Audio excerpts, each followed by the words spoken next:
श्री स्वामी समर्थ. तुम्हा सर्वांचं माझ्या चॅनलमध्ये मनापासून स्वागत आहे. तर बघा, आज पितृपक्षातली संकष्ट चतुर्थी आहे. तर आपल्या हिंदू धर्मामध्ये प्रत्येक दिवस हा कोणत्या ना कोणत्या देवी देवतांना समर्पित असतो. त्याचप्रमाणे आज सोमवार सुद्धा आहे, तो भगवान शंकराला समर्पित असतो. आणि आज चतुर्थी पण आहे. चतुर्थी ही गणपती बाप्पांना समर्पित असते. आणि गणपती बाप्पा हे भगवान शंकराचे लाडके पुत्र आहेत. आणि ही चतुर्थी पितृपक्षात आलेली आहे. तर या चतुर्थीला विशेष महत्त्व आहे. तर गणपती बाप्पा जे आहेत ते विघ्नहर्ता आहेत, विघ्नाचे नाश करणारे देवता आहेत, ज्ञानाचे देवता आहेत. आपले गणपती बाप्पा आहेत जे बुद्धीचे देवता आहेत. त्याचप्रमाणे गणपती बाप्पा हे सर्वांचे लाडके आणि सर्वांना आवडणारे देवता आहेत. सर्वजण गणपती बाप्पांची अगदी प्रेमाने आणि मनोभावे सेवा करत असतात, पूजा करत असतात आणि त्यांचे काही उपाय देखील आपण करत असतो. त्याचबरोबर गणपती बाप्पा हे आपल्यावरती लवकर प्रसन्न होतात आणि त्यांना प्रसन्न करण्यासाठी आपण जे काही उपाय करत असतो, त्यांची जी काही पूजा करत असतो, ती अगदी मनोभावे आपण जर केली तर गणपती बाप्पा आपल्यावरती लवकरात लवकर प्रसन्न होतात. तर त्यामुळे आजच्या या व्हिडिओमध्ये मी तुम्हाला अत्यंत प्रभावशाली असा एक उपाय सांगणार आहे. हा उपाय प्रत्येक आईने आपल्या मुलांसाठी करायचा आहे. व्हिडिओ पूर्ण बघा, जेणेकरून तुम्हाला संपूर्ण माहिती मिळेल. जर तुम्ही चॅनलवर नवीन असाल तर चॅनलला सबस्क्राईब करायला मात्र विसरू नका आणि व्हिडिओला लाईक करायला मात्र विसरू नका.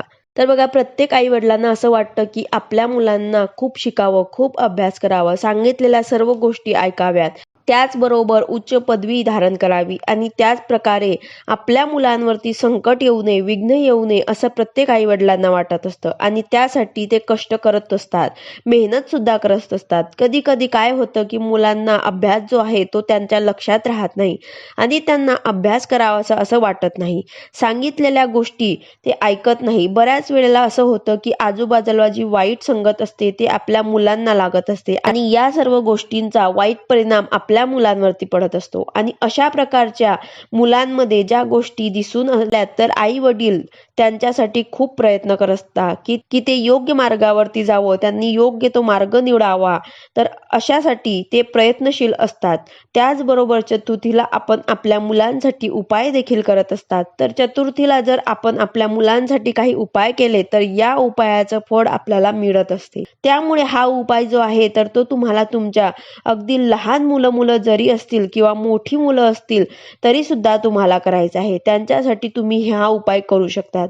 आता जी लहान मुलं आहेत ते बऱ्याच वेळा चिडचिड करत असतात, हट्टीपणा करत असतात आणि एखादी गोष्ट जी आहे ती ऐकत नाही किंवा ते सतत दिवसभर त्रास देत असतात. अशा ज्या गोष्टी असतात त्या सर्व मुलांच्या थांबवण्यासाठी तुम्हाला या उपायाची मदत होणार आहे. त्याचप्रमाणे मोठ्या मुलांच्या बुद्धीसाठी तुम्ही जर हा उपाय केला तर त्यांच्या बुद्धीमध्ये सुद्धा वाढ होईल आणि त्यांच्या अभ्यासामध्ये सुद्धा त्यांना मन लागेल आणि वाचलेलं जे आहे ते सुद्धा त्यांच्या लक्षात राहील. त्यामुळे त्यांना परीक्षेमध्ये भरभरून यश मिळेल. तसेच जर तुमचे मुलं नोकरीसारखे असतील, मोठे असतील तर त्यांना नोकरीमध्ये सुद्धा यश मिळेल. तर अशा प्रकारे तुम्ही तुमच्या लहान मुलांसाठी किंवा मोठ्या मुलांसाठी किंवा नोकरीसाठी जर तुमचे मुलं प्रयत्न करत आहात तर त्यांना नोकरीमध्ये सुद्धा यश मिळेल. तर हा उपाय तुम्ही लहानांपासून तर मोठ्या मुलांपर्यंत तुम्ही हा उपाय तुमच्या मुलांसाठी करू शकतात.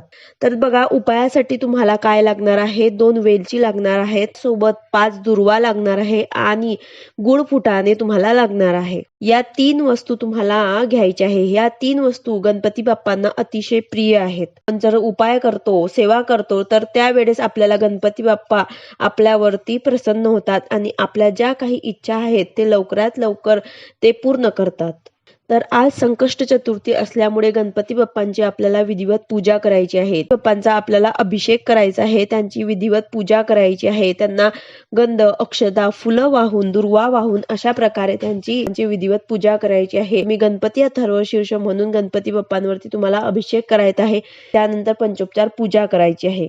त्याचबरोबर त्यांच्या आवडीचं जास्वंदाचं लाल फूल आपल्याला गणपती बाप्पांना अर्पण करायचं आहे. बरोबर, जर तुम्हाला जास्वंदाचं फूल नाही मिळालं तर तुम्ही दुसरे कुठले तरी फुलं त्यांना अर्पण करू शकतात. हा उपाय तुम्ही दिवसभरामध्ये कधीही करू शकतात. तुम्हाला जर सकाळी वेळ मिळाला तर तुम्ही सकाळी करू शकतात किंवा तुम्ही संध्याकाळी सुद्धा करू शकतात.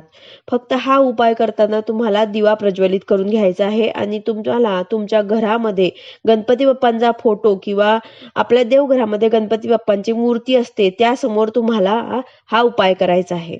फक्त हा उपाय करताना तुम्हाला दिवा प्रज्वलित करायचा आहे आणि गणपती बाप्पांचा फोटो किंवा मूर्ती असेल, आपल्या देवघरामध्ये गणपती बाप्पांची मूर्ती असते, तिथे तुम्हाला बसून हा उपाय करायचा आहे. तर आधी तुम्हाला दिवा प्रज्वलित करून घ्यायचा आहे. शक्यतो तुम्हाला शुद्ध गाईच्या तुपाचाच तुम्हाला दिवा लावायचा आहे. पण आपण देवी देवतांना जेव्हा आपण प्रसन्न करण्यासाठी उपाय करतात, तेव्हा आपल्याला शुद्ध गाईच्या तुपाचाच दिवा लावायचा असतो. जेव्हा आपण असे उपाय करतो, देवी देवतांना जेव्हा आपण प्रसन्न करण्यासाठी काही उपाय करत असतो, तेव्हा आपल्याला शुद्ध गाईचे तुपच टाकायचे असते, कारण ते आपल्यावरती लवकर प्रसन्न होतात. जर तुमच्याकडे तूप नसेल तर तुम्ही तेल सुद्धा टाकू शकतात. यानंतर गणपती बाप्पांच्या समोर तुम्हाला दिवा लावून झाल्यानंतर तुम्हाला गणपती बाप्पांना विधिवत पूजा करायची आहे आणि गुळ फुटाण्यांचा तुम्हाला गणपती बाप्पांना नैवेद्य दाखवायचा आहे. यानंतर जे आपण 5 दुर्वा घेतलेले आहे आणि 2 वेलची घेतलेल्या आहे, ते तुम्हाला तुमच्या मुलांच्या हातामध्ये द्यायचे आहे. आता तुमचे मुलं जर लहान असतील तर तुम्ही त्यांना तुमच्या जवळ घेऊन तुम्ही ते उजव्या हातामध्ये घ्या. जर तुमचे मुलं मोठे असतील, ते करू शकत असतील हा उपाय, तर त्यांच्या हातामध्ये देऊन तुम्ही त्यांच्याकडनं हा उपाय करून घ्यायचा आहे.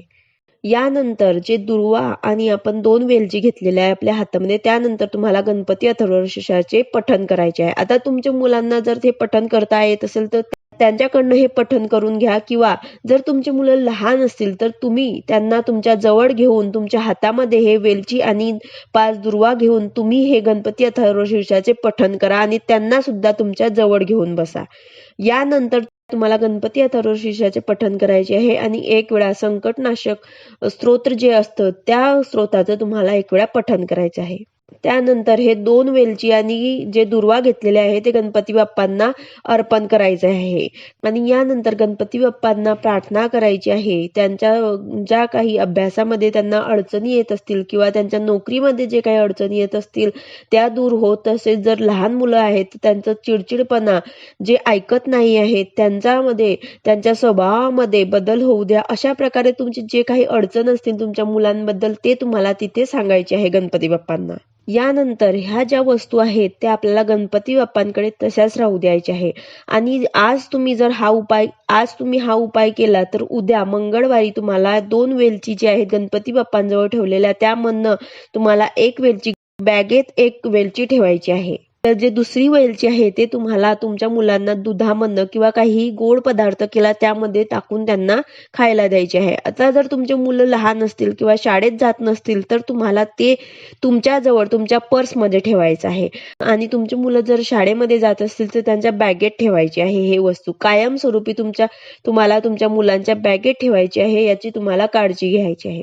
जर तुमचे मुलं बाहेर गावी राहत असतील, हॉस्टेलवरती राहत असतील, मोठे आहेत तर ते सुद्धा हा उपाय तिथे करू शकतात. एका मंदिरामध्ये जाऊन गणपती बाप्पांच्या मंदिरामध्ये जाऊन तिथे सुद्धा तुमचे मुलं हा उपाय करू शकतात. बरोबर हे वेलची तुम्हाला फक्त तुमच्या मुलांनाच खायला द्यायची आहे, याची तुम्हाला काळजी घ्यायची आहे. तर अशा प्रकारे तुम्हाला 2 वेलची आणि 5 दुर्वा गणपती बाप्पांना अर्पण करायचे आहेत आणि दुसऱ्या दिवशी म्हणजेच मंगळवारी उद्या तुम्हाला ते वेलची उचलून तुम्हाला 1 वेलची तुम्हाला तुमच्या मुलांच्या बॅगेत ठेवायची आहे आणि दुसरी त्यांना खायला द्यायची आहे. आता तुम्ही ते दुधामध्ये द्या किंवा काही गोड पदार्थ केला त्यामध्ये तुम्ही त्यांना देऊ शकतात. अतिशय प्रभावशाली उपाय आहे. आईने आपल्या मुलांसाठी हा उपाय नक्कीच करायचा आहे, कारण गणपती बाप्पा असतात ते विघ्नहर्ता आहेत. आपल्या मुलांवरती काही विघ्न येऊ नये आणि जे काही त्यांच्या अभ्यासामध्ये किंवा त्यांच्या नोकरीमध्ये का त्यांच्या करिअरमध्ये जे काही अडचणी येत असतील ते सुद्धा दूर होतील. व्हिडिओ आवडला असेल तर लाईक करा, शेअर करा, सबस्क्राईब करा. भेटूया अशाच नवीन व्हिडिओ सोबत. श्री स्वामी समर्थ.